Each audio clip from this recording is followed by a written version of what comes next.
Itu cara-cara, makanya tadi, kajian ilmu itu tidak ada bisa-bisa. Makanya perasaan saya itu, kemungkinan orang Islam jadi ateis itu kecil, Pak Fatullah. Saya punya kitab, ini saya ulang lagi, kitab calon wali. Kenapa saya sering cerita wali? Kalau di kampus itu kan orang inginnya ya jadi dekan, jadi rektor, atau jadi menteri lah kira-kira gitu. Kalau di pesantren orang itu cita-citanya satu, ingin jadi wali. Ya supaya majelis ini barokah, saya tidak perlu cerita dunia kampus. Kalau ceritakan corong jongu ya segoro. Bongso keinginan gitu kan tidak selera saya juga ada dunia saya. Supaya sampai dapat ilmu ya saya cerita dunia. Itu kitab, saya punya kitab calon wali lah kira-kira. Atau wali sudah wali top. Namanya kitab Tasbihul Fuad, karangannya Said Abdul Haddad. Itu beliau cerita, di antara ceritanya itu unik. Kata beliau begini, saya itu tidak khawatir orang Islam jadi murtad, apalagi jadi ateis. Karena kalimat la ilaha illallah itu sahlatun qoribah, kalimat yang mudah sekali. Sehingga saya tidak khawatir orang Islam yang ketemu orang ateis, ketemu orang macam-macam. Asal diajari kalimat ini secara benar. Terus beliau cerita, yang saya takut tuh mereka masalah perempuan dan harta. Kalau iman kayaknya enggak. Singkat cerita ya itu di kitab seperti itu. Singkat cerita saya ketemu banyak orang yang kuliah di McGill atau kuliah di Amerika, di Jerman, mungkin di Norwegia, di mana-mana di Australia. Dan ketemu teman-teman yang di Korea Selatan juga. Mereka itu orang kebanyakan yang nyuwun sewu enggak keluarga kiai. Tapi mereka enggak ada yang enggak tetap iman. Ketika saya tanya, kenapa Anda tetap iman? Padahal ada beberapa negara yang lebih stabil, lebih makmur dibanding negara yang mengklaim sebagai negara Islam. Itu cara berpikir ya sederhana. Enggak lah Gus, kayaknya kok Tuhan kok ada tanggal lahirnya? Enggak lah, kayaknya yang namanya Tuhan tuh ya awal lah. Masa pencipta langit bumi dituhani orang yang lahirnya di bumi? Kayak enggak lah kayaknya. Jadi ya berpikir sederhana. Padahal ya kurang ajarnya Masya Allah. Anak ini ya dugem ya macam-macam, tapi kalau ditanya disuruh yang lain nggak mau deh. Enggak lah, kayak yang benar tetap Islam. Karena kalimat ini, yaitu tadi eksistensi Tuhan, tadi eksistensi Allah itu. La ilaha illallah itu kalimatun sahlah, kalimatun qoribah, kalimat yang begitu mudah difahami. Kenapa mudah difahami? Misalnya kita ngaji. Tuhan itu siapa? Yang menciptakan langit dan bumi. Dengan misalnya perbandingan Tuhan itu siapa? Yang lahir di bumi tahun sekian. Enak mana cara kita menerima itu? Kan keren yang menciptakan langit dan bumi. Tuhan itu siapa? Yang ada sebelum langit dan bumi. Dengan misalnya Tuhan adalah yang lahir di bumi. Keren mana? Nah, bayangkan kalau kita punya Tuhan Fir'aun. Sudah mati jadi tontonan kan terus gak keren maksudnya punya Tuhan kok seperti itu. Nah ini yang katanya Syekh Abdul Haddad, kalimat ini sahlatun qoribah. Sehingga kalimat ini pula yang kita dilatih la ilaha illallah kalimatu haqqin 'alaiha nahya wa 'alaiha namut wa 'alaiha nub'ats atau wa biha nub'ats insyaallah taala minal aminin. Nah, saya sebetulnya tadi datang itu tidak ingin menjelaskan ini, tapi tadi kata Pak Fathul Wahid, ilmu itu kalau dikaji tambah hari tambah mudah karena perangkat untuk menemukan bulan itu misalnya enggak rata itu gampang sekali.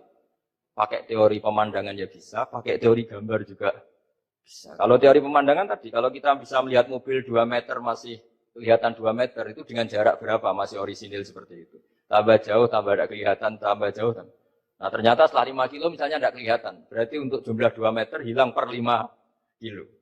Nah, berarti kalau bulan masih kelihatan segitu, berarti jarak kita dan bulan kira-kira sekian ribu kilo. Itu bisa dihitung, itu tanpa teknologi.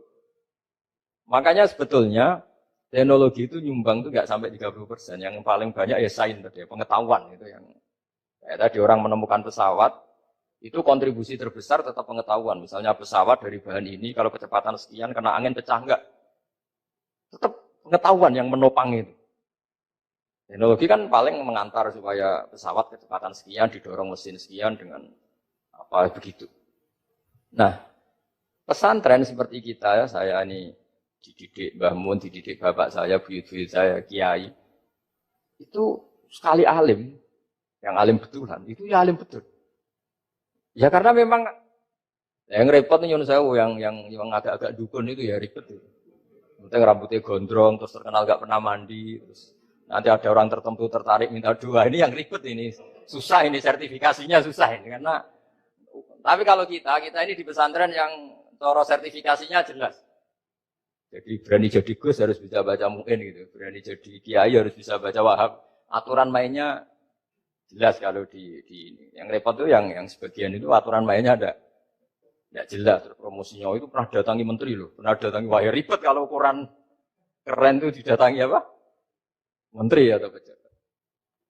Saya teruskan ya, karena ilmu itu harus menyelamatkan kita sampai di depan Allah Subhanahu wa Ta'ala. Nah, ketika kita menyifati Allah itu az-zahir, zat yang begitu jelas. Itu kalau kita kan, kok begitu jelas padahal nggak bisa dilihat, terus kita sendiri tidak pernah melihat. Tapi eksistensi Tuhan sebagai Tuhan, yaitu al-wajibil wujud, itu jelas sekali. Karena nggak mungkin suatu yang wujud diciptakan oleh yang tidak wujud. Kenapa harus awal? Masa pencipta datangnya terlambat? Terus juga harus bakok. Bakok itu abadi atau al-akhir kalau dalam bahasa Quran. Masa zat yang superior kemudian kalah sama yang diciptakan. Berarti nanti ada kekuatan besar yang mengalahkan Tuhan. Ya kan aneh, kekuatan ini dalam kendalinya kemudian Allah kalah kan tidak mungkin. Makanya disebut al-akhir. Allah pasti tidak ada yang mengalahkan. Terus diantaranya lagi disebut qiyamuhu binafsihi. Kalau dalam bahasa Quran disebut al-qayyum. Zat yang berdiri sendiri. Enggak boleh Tuhan butuh yang lain. Kalau butuh yang lain berarti bergantung pada yang lain. Dan enggak usah jadi Tuhan lah kalau masih butuh yang lain. Sehingga karena kekuatan ini, saya ulang lagi, karena kekuatan ini, ketika anak-anak mahasiswa kuliah di Jerman atau di Swiss, di negara-negara yang lebih bahagia ketimbang negara yang mayoritas Muslim, itu mungkin mereka tertarik sama sistem negara itu, karena ada jaminan sosial itu. Saya nggak pernah tertarik sama Tuhannya negara itu. Karena dihitung-hitung tadi Tuhannya mesti keren kita gitu. Jadi, ini cerita ke saya Abdul Haddad. Kata Abdul Haddad, kamu nggak usah khawatir lah umat Islam murtad atau jadi ateis itu. Karena penjelasan tauhid Islam itu begitu jelas. Jadi by design manusia itu pasti nerima tauhid kira-kira gitu. Jadi ini pentingnya ad-dhahir. Jadi Allah itu begitu apa? Jelas. Tapi Allah juga mensifati dirinya al-batin. Nah, al-batin itu gak mudah dikenali. Kenapa? Karena tubuh kita desainnya ini profan. Tubuh kita tidak sempurna, rentan. Nah, tentu sesuatu yang tidak sempurna ini tidak bisa melihat zat yang super apa? Sempurna. Kita bisa rusak sementara Allah tidak. Nah, karena alasannya tubuh kita ini didesain untuk rusak, maka di surga itu keyakinan para ulama orang bisa melihat Allah karena desain tubuhnya sudah dirubah dari desain profan menjadi keabadian. Sehingga di sini terus ada kelayakan melihat. Itu pun tetap min ghairi kaifin walan hisorin, tetap ya bisa melihat, tapi corong Jawa itu kecelok melihat, tapi tidak sampai paham. Karena bagaimanapun Allah itu la tudrikul absar wa huwa yudrikul absar. Bagaimanapun Allah itu laisa kamitslihi syai'un, tidak ada padanannya. Jadi makanya Allah punya sisi adz-dzahir, bisa dikenali sekali. Kenapa? Ya tadi nisbatus naini wal arba'ah ila ma la nihayata laha itu nisbatul far'i ilal asl.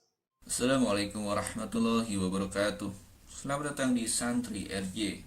Di banyak bagian dari kitab-kitab penganut ajaran Brahmaisme, Majusi, di samping Yahudi dan Nasrani, terdapat teks-teks yang menunjukkan bahwa nama Nabi Muhammad telah diperkenalkan di sana. Menariknya, pemberitaan tentang nama dan kedatangan Rasulullah tidak hanya terdapat di kitab suci agama Samawi. Informasi tentang Nabi Muhammad Sallallahu Alaihi Wasallam juga ada dalam kitab-kitab penganut ajaran Majusi, Buddha, Hindu, dan Brahma.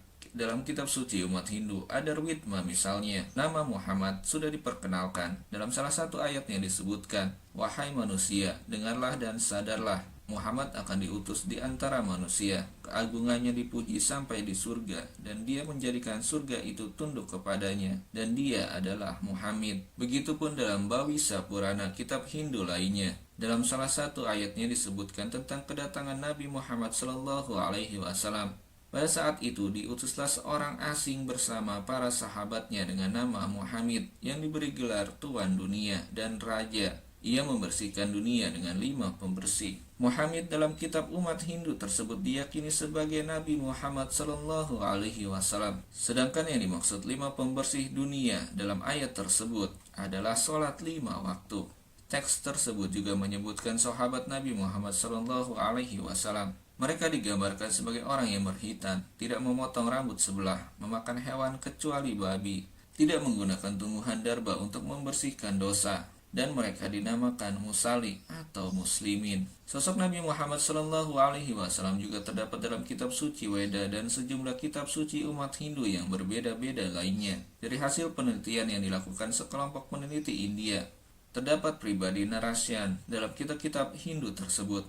Narasyan sendiri berasal dari kata nar, manusia, dan asyan, dipuji. Dengan demikian, Narasyan merupakan orang yang dipuji atau orang yang terpuji sepadan dengan kata Muhammad. Begitupun mantra-mantra dalam kitab Weda dan kitab suci umat Hindu lainnya. Di antaranya bunyi mantranya, dengarlah manusia dengan penuh hormat, sesungguhnya Narasyan dipuji dan disanjung, sedangkan kita menjaga orang yang berhijrah, orang yang membawa bendera keamanan itu, antara 60.090 musuh. Rahib As-Sirjani dalam bukunya Rasulullah Teladan untuk Semesta Alam mengemukakan bahwa mantra dalam kitab suci umat Hindu itu menunjuk kepada Nabi Muhammad SAW. Teks itu menyebut tentang Narasyan yang dipuji dan disanjung. Menurut Rahib, tidak ada manusia di dunia yang dipuji dan disanjung sebanyak Nabi Muhammad SAW. Teks mantra itu juga menyebut tentang orang yang berhijrah, dan Nabi Muhammad SAW juga adalah orang yang berhijrah dari Mekah ke Madinah. Bahkan hijrah Nabi Muhammad SAW menjadi tonggak penting dalam sejarah Islam. Yang terakhir, teks itu juga menyebutkan tentang jumlah musuh, yaitu 60.090. Jumlah ini diyakini mendekati dengan jumlah musuh Rasulullah selama hidupnya. Mantra lainnya berbunyi, kendaraannya adalah unta, istri-istrinya adalah 12 orang. Ia mendapatkan kedudukan yang tinggi, dan dengan kecepatan kendaraannya, ia dapat menyentuh langit lalu turun.